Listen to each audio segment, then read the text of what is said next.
Do, do, do. The intergroove. Intergroove, groove. Oh, I'm sorry. I'm kind of biased. I like that, but hey, it is what it is. And why again is it an intergroove? It's called the intergroove because we interview people, thus the inter portion of it, and it's in a groovy. No, that was my fake Austin Powers sound.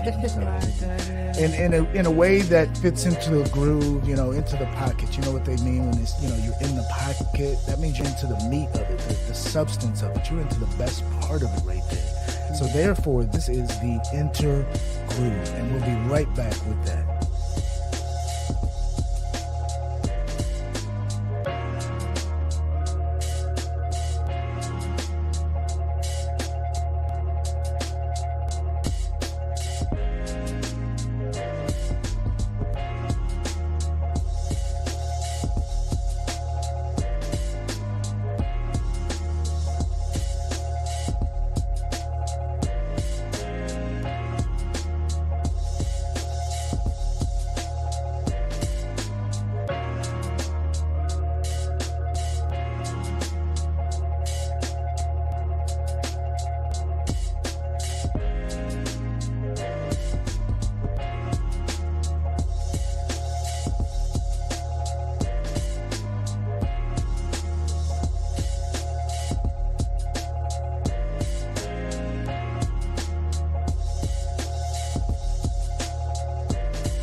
All right, we're back once again, coming to the stage, ladies and gentlemen.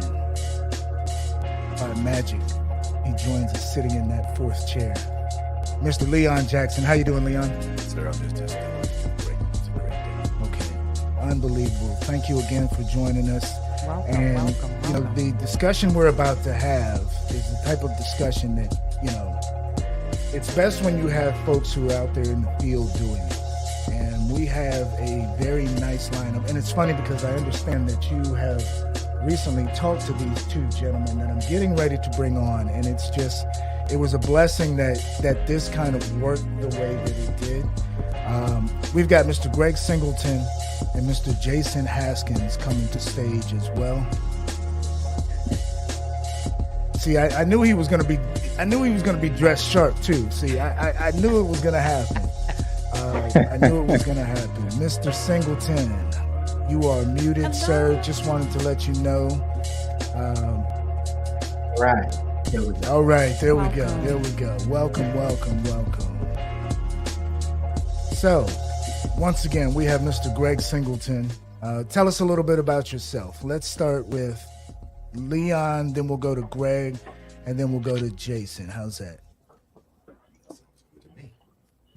Okay, we'll begin. Well, thank you, ChynaGroove, for the invitation to come share some things that I believe that would be important, not only for us, but for our communities as well. First of all, I am from the great state of Louisiana. And when I say that, people think about crawfish and gumbo and etouffee. I don't do that kind of stuff. I'm a veteran.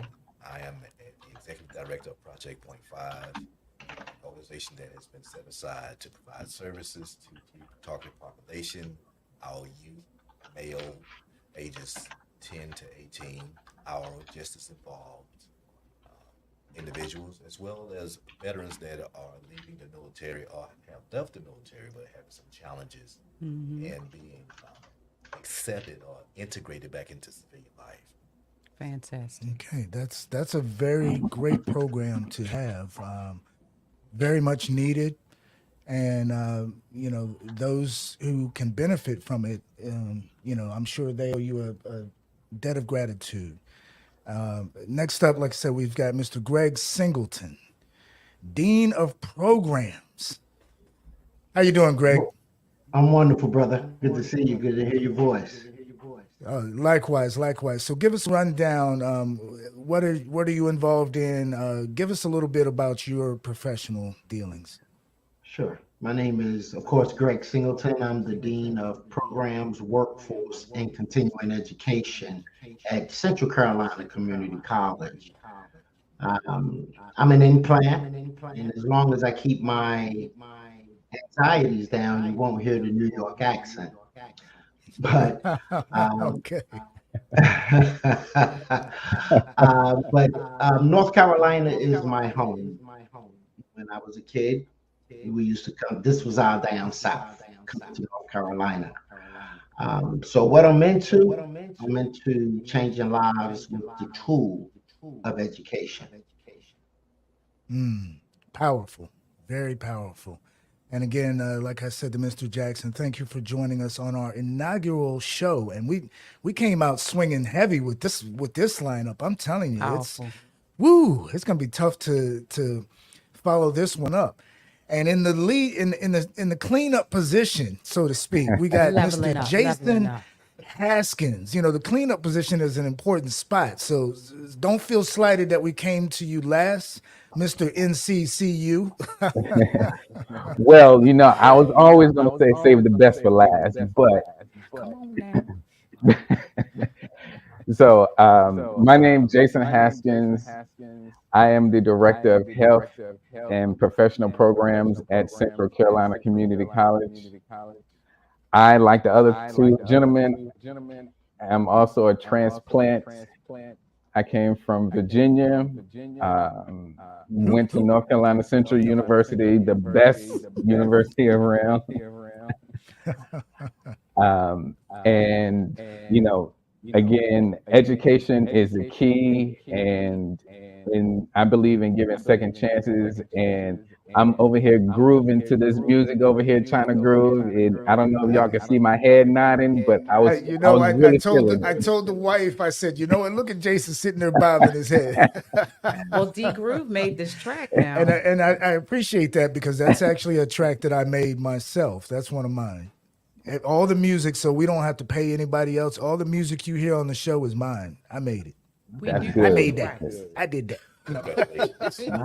Thank you. But this isn't about me. This is about the wonderful work that you three gentlemen do. And, we've had a talk with Mr. Jackson before on a program that Abel did. And, it was amazing to hear him speak on some of the things that he's involved in. And then, of course, Mr. Singleton and Mr. Haskins, I met you, in my other job outside of here. And, what impresses me the most is the fact that you gentlemen do things for others, and there's reasons why you do it. I mean, I know that you have your own specific motivations for why you wanted to focus on what you're focusing on. And, I think that's very important to note that a lot of these things are needed in a lot of communities, underserved communities that don't know that these opportunities exist. So how is it that you get this out? Starting again with Mr. Jackson, how is it that you get these things out to people who need it? Well, by networking with community agencies, the community college, school social workers, other organizations within the community. And that's how we get out the information. Also by word of mouth.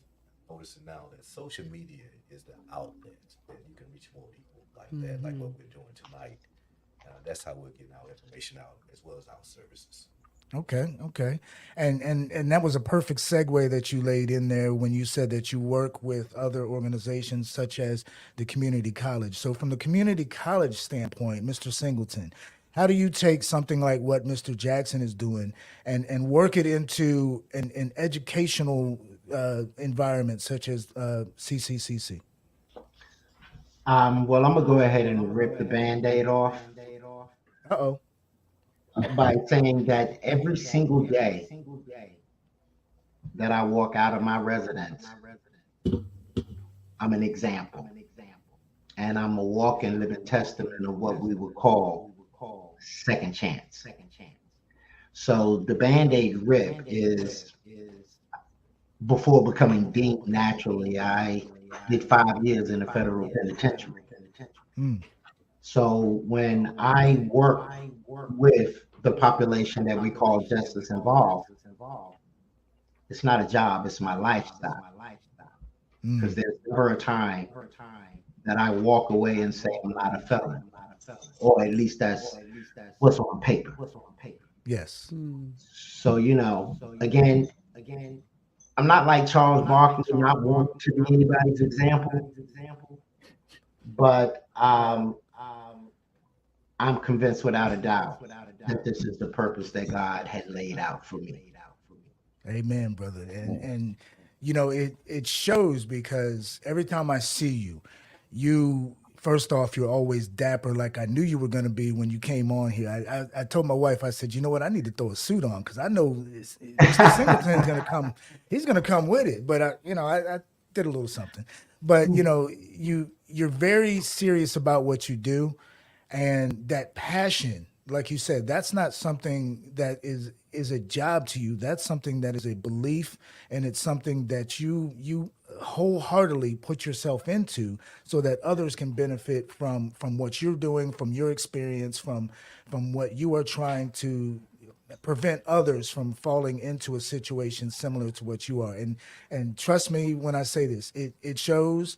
And the work that you do, I'm sure, is appreciated by those who you do it for. I'm humble. Thank I'm you. loving this network. Yes. I would like to hear from Mr. Haskins about his background. I know that you went to Central, but is there anything in your testimony that you can say from your upbringing in VA that could also help assist with the authenticity that we have here at the table, in this room and virtually? Yeah, absolutely. So I grew up in a small rural area in Virginia. Not many resources, and so I went to Upward Bound at the University of Virginia and became exposed to various educational tools. And one of the things that we did was take a tour of colleges, and that's just how I ended up at North Carolina Central University.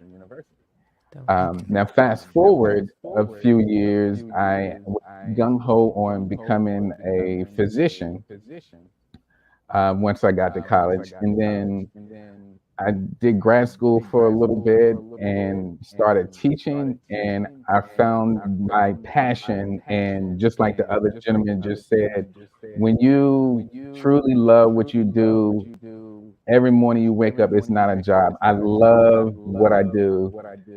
I love going to work and helping individuals achieve the goals that they want to do. Okay. Fantastic. I also wanted to share just a little bit of my testimony so you all could know. For me, this is amazing. Being a woman of color who is what I like to call a survivor of teen pregnancy. I too, in Baltimore, Maryland, was first partaker of youth programs like Civic Works. So with a baby in daycare at 17 years old, I went out and I did training. We did PT every morning in Baltimore City, and we did landscaping, we did demolition, we did all the trades that the jobs that need extra hands, where they could get there was second chance people there. There were teen moms.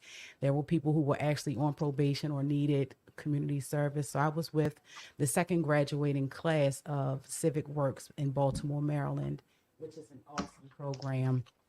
And I just want to, give kudos and thank yous to the gentleman for reaching out to all of the age groups. You start at 10 to 18. And so I think that's very important, because if someone can reach them even earlier than that, because there's so much that's needed in the community collectively between families, educators, and mentorship. I think that is something that is definitely needed and necessary for us to grow our future. How about you, Chrissy? Did you have anything to chime in and say? It's interesting. So many of us are transplants. I came down from Maryland as well. I think it's right that getting people as young as possible and really mentoring and helping them is so important. I was fortunate enough to have a really stable family life and home life. I'm just super high strung. She fancy. You see the flower. You see the flower. We'll talk about that later. So, I had my own challenges just, from that, depression and, lots of anxiety and things like that growing up. But like I said, fortunate enough to have that family to really support me in that. And so, that kind of helped me grow through that. And even to this day, still struggle, but, with anxiety. But I've come so far because of the support that I have from family, from church. And so I think it's super important what you're doing and really applaud you on that. Awesome. And you mentioned, like having depression, different mental illnesses are usually, and especially in the Black community, I know that we don't address these topics as necessary. And, it's just been taboo for so long for us to not talk about it. And I love the variety that we have here because some of the mental health that you come across, the mental illnesses that you come across that are undiagnosed from the youth through the adults, the second chancers, and everybody that comes in, even to just get an education. It's a task for me to sit and learn and do what I have to do through being a parent, being, trying to make sure you make ends meet. You have to have an income. And if you got to go to school full time, how do you gentlemen, and we'll go in the same order, see your organizations connecting with mental health organizations in that facet, Ms. Leon? I'm glad you brought that up. The mental health. I'm also a substance abuse counselor as well for the state of North Carolina. Mm-hmm. And I noticed that the substance abuse begins with the unresolved issues of mental health. And thank you, Ms. Parrish, for sharing that, being so transparent about anxiety. So incorporating those two together and collaboration and assistance using services, I believe that can be very beneficial. But we first must decide to come out of the shadows because it's taboo. And we are afraid of how people will see us. We're afraid of this, that, and the other. But my mental health, my mental stability is more important than how someone sees me. Yes. So if it means me climbing Mount Rushmore for services and assistance in a safe environment, then I highly encourage someone to do it. I know I will do it. We appreciate that. And you, Greg?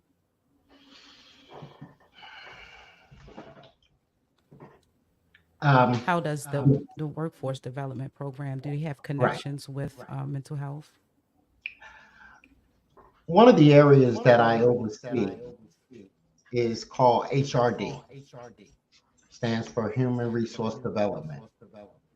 And we're talking about soft skills, how one presents themselves, how they're very mindful about being on time, participating, and completing. 68% of individuals that are qualified for a job don't get it because they don't know how to interview for it. That's true. Something so simple that can offset one's ability to receive information, which is mental health issues that unresolved. It's set off what we call in psychology triggers. Yes. So one of the things, going back to the soft skills, one of the things I used to do was video people while they were being mock interviewed. And they would see a number of their anxieties just going, it could be a leg shaking, a twitch, something that can offset, that can trigger them and cause them not to be able to present themselves the way they want to. Did I freeze? No. Let's see. Oh, I don't want to miss this. Okay. Okay, there you go. There we go. From the So leg again, shaking, what happened? being prepared for interviews, things of that nature, that help manage one's mental health. Just think about when we get nervous and we start saying things and emotions take over. A lot of that is because one, not being prepared or not being comfortable, that set off those triggers in mental health. So I like to believe that in my role, I help people manage their idiosyncrasies that they may have. Great and word. that's very important because, like you say, people go into things and I've witnessed it before. Where the last job interview I went on, I showed up, I had my suit on. There were people coming in there literally with pajama pants and flip flops.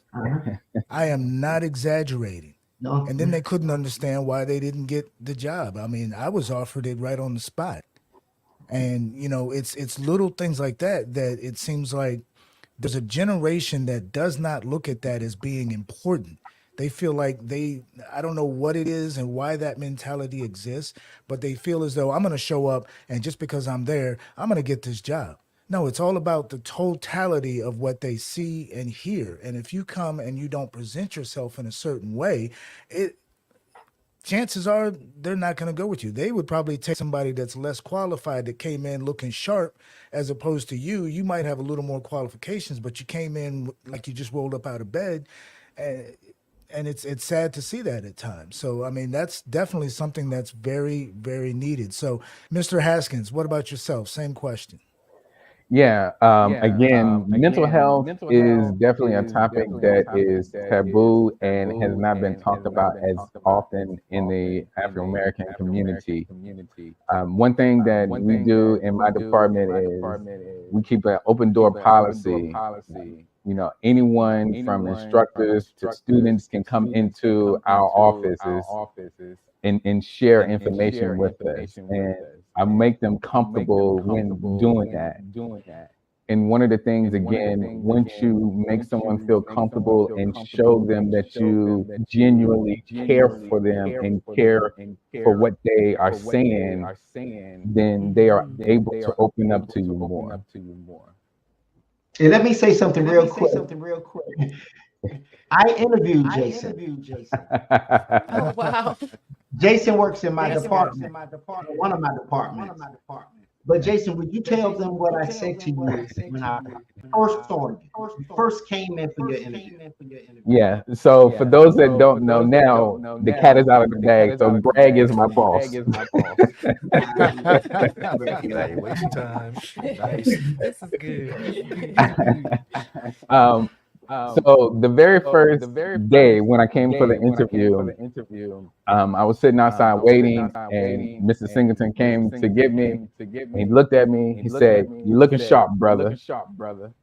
And that right there, as stated before, when you're going into an interview, you're already nervous, but they gave me an extra boot for confidence.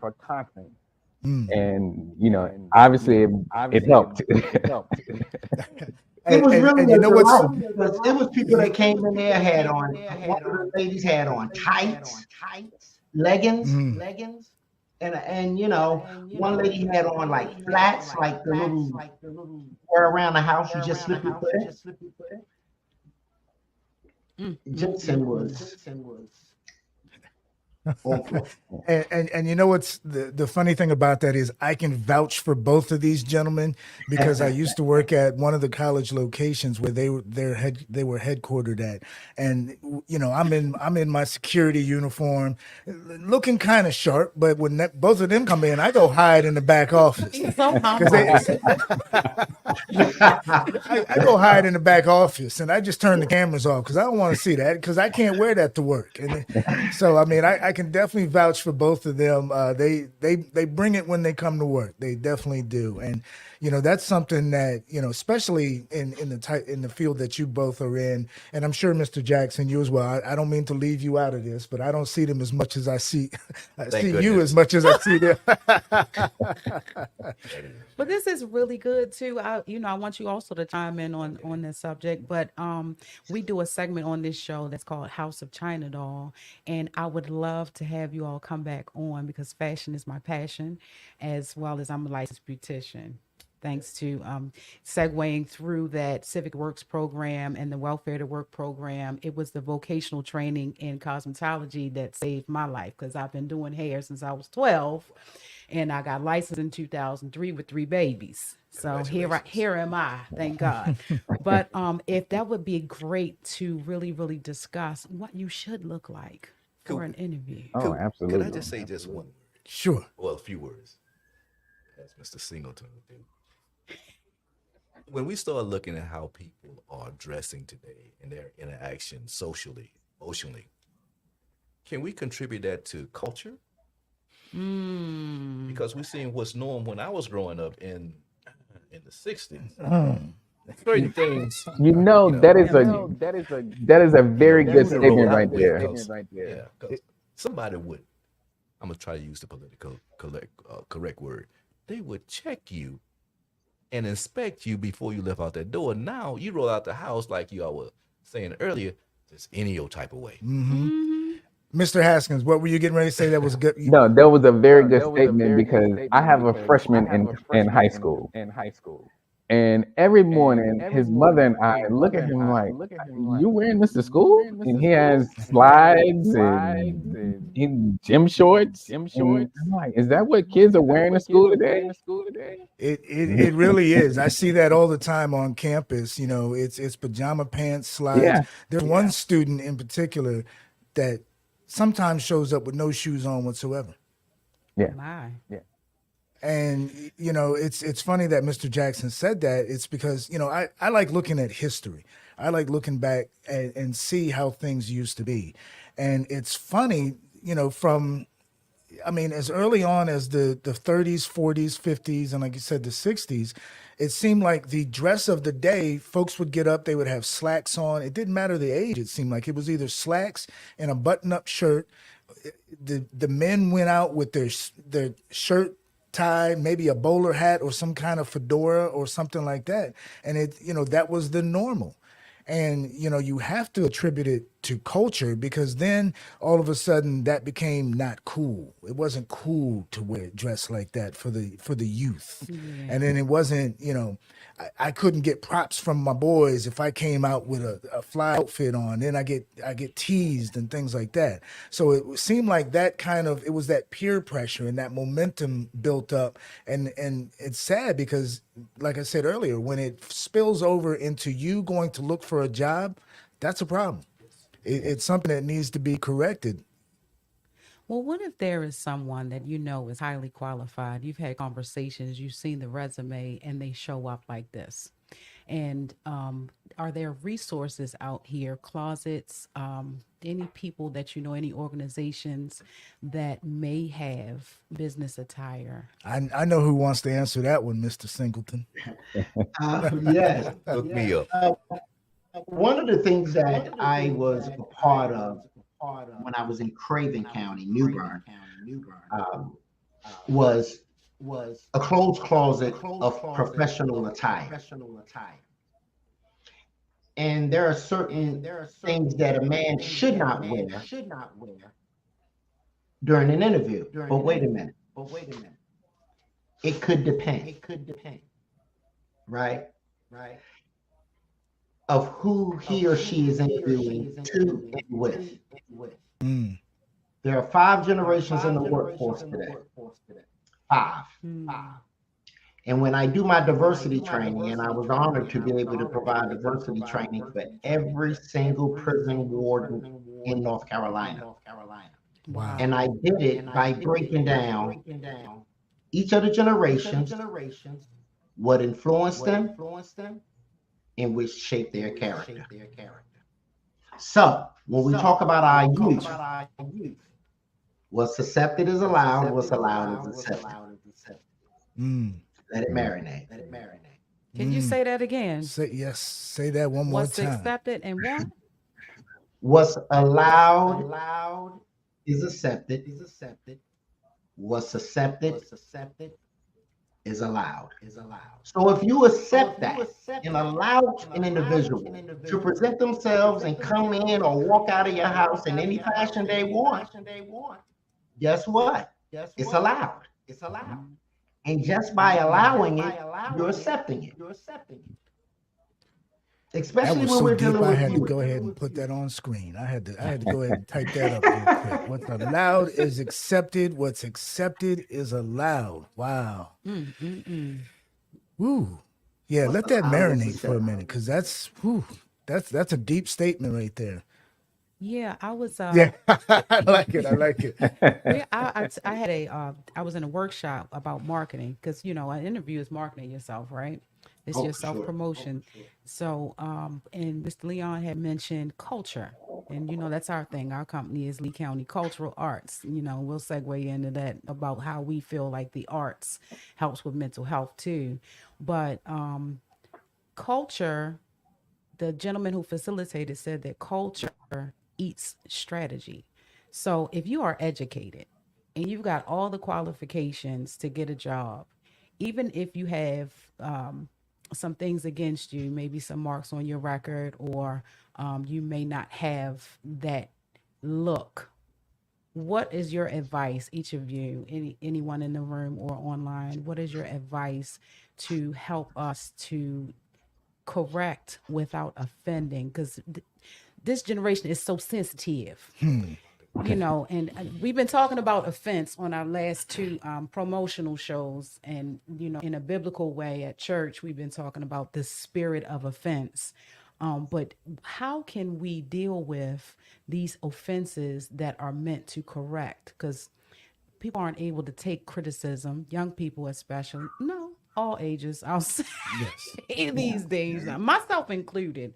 If I'm doing my best, I'm coming out and I think I got on a cute outfit, but as a lady, I might have too much cleavage. I might have not the right undergarment, or my shirt might be a little short and my navel is hanging out, or y'all have seen it, or the guys may not have a belt on and their pants are sagging down. And how can we correct that? What is the protocol? I'm gonna chime in. I'm gonna chime in on that first because I want to put this out into the atmosphere and I want to see, the views on this part of it. I think, in my opinion, mentorship is very important.